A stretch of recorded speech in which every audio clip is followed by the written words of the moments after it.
Assalamualaikum warahmatullahi wabarakatuh. Perkenalkan, Betul Adawiyah dari kelas Ikan mengenai pengambilan keputusan saya dalam menentukan tempat bekerja setelah lulus kuliah S1, yaitu bekerja di lembaga pendidikan maju atau lembaga pendidikan berkembang. Pertama, identifikasi masalah saya adalah saya merupakan anak pertama dari 3 bersaudara. Orang tua saya memberikan tanggung jawabnya dalam membiayai pendidikan adik-adik saya ketika saya setelah lulus kuliah. Lalu saya juga membutuhkan tempat bekerja yang mampu memberikan fasilitas yang baik dan menjanjikan untuk kehidupan saya. Salah satunya penghasilan yang mencukupi. Namun, saya memiliki keinginan untuk menyerap sebanyak mungkin ilmu dalam mendirikan lembaga pendidikan PAUD ketika usia saya sebelum 40 tahun, di mana pelajaran tersebut saya ambil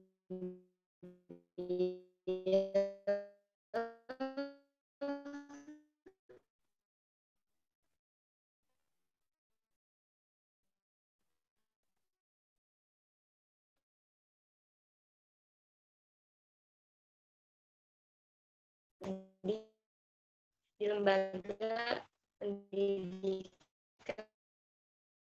Sebuah analisis masalah adalah penghasilan yang membantu ekonomi keluarga dengan membiayai pendidikan adik-adik saya. Kedua, memiliki penghasilan yang besar sehingga mensejahterakan diri dan juga keluarga. Jika saya tidak memiliki penghasilan yang mencukupi kebutuhan keluarga, maka penghasilan tersebut tidak baik untuk saya, dikarenakan membawa dampak kurang baik bagi pembiayaan pendidikan adik saya nantinya. Selanjutnya, maka keputusan yang harus saya pilih adalah keputusan yang dapat membantu saya mendapatkan ilmu dalam membangun sebuah sekolah PAUD impian saya dan juga mampu membantu saya untuk membiayai adik-adik saya kelak. Lalu di sini alternatif solusi yang muncul dalam benak saya, pertama setelah lulus kuliah nanti saya langsung bekerja di lembaga pendidikan yang sudah maju atau matang selama 8 tahun.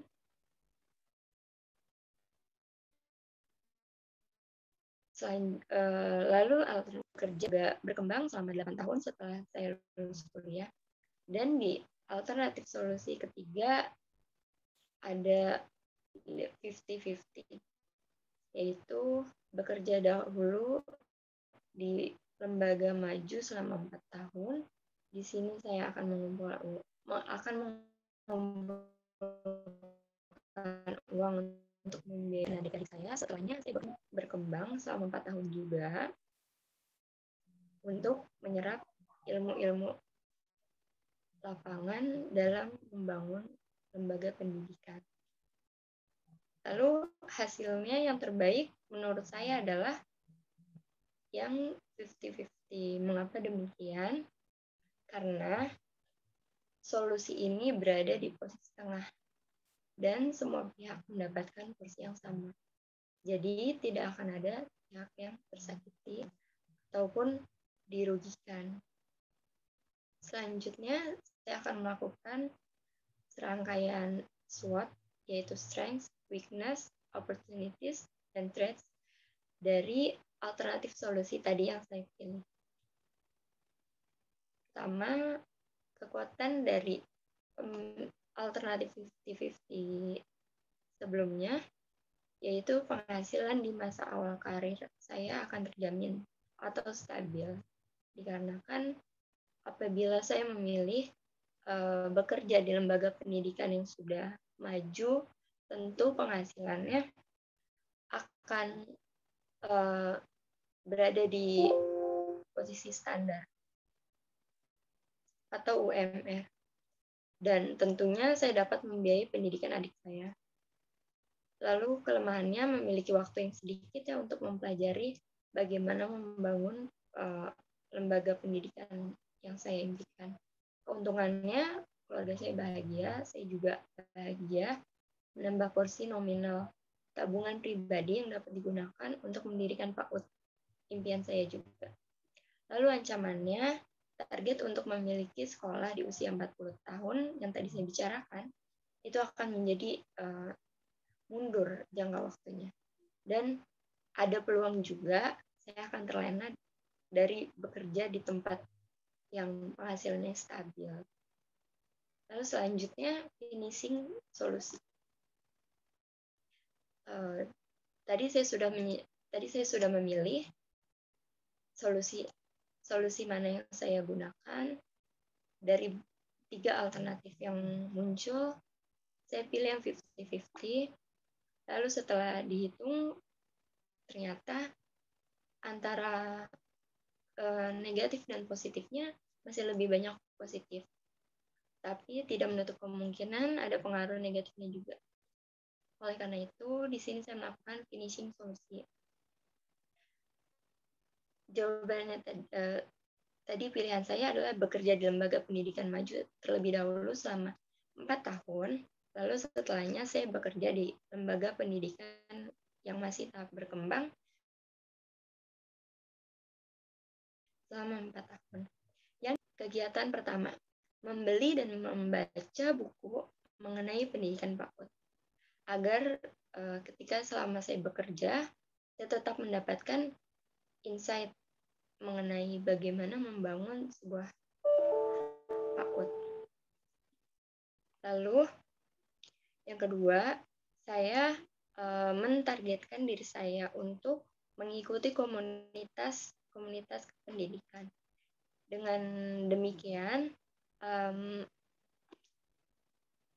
energi saya untuk mendirikan atau memiliki sebuah lembaga pendidikan PAUD akan tetap terjaga, sehingga akan terus memotivasi saya.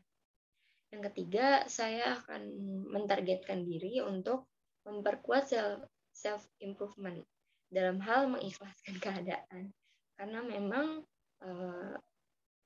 seperti yang sudah saya jelaskan sebelumnya, pilihan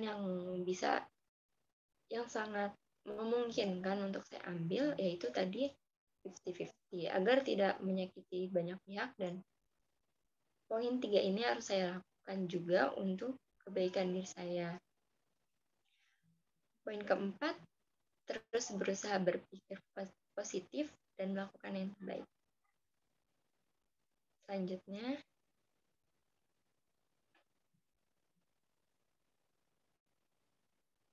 kesimpulan yang dapat saya berikan yaitu menyembuhkan penyakit membutuhkan obat yang berbeda-beda. Begitu pula dengan milestone setiap orang. Tidak ada satu standar baku untuk menuju kesuksesan yang dapat digunakan seluruh manusia di dunia. Berikut pengambilan keputusan yang dapat saya paparkan. Kurang lebihnya saya mohon maaf. Wassalamualaikum warahmatullahi wabarakatuh.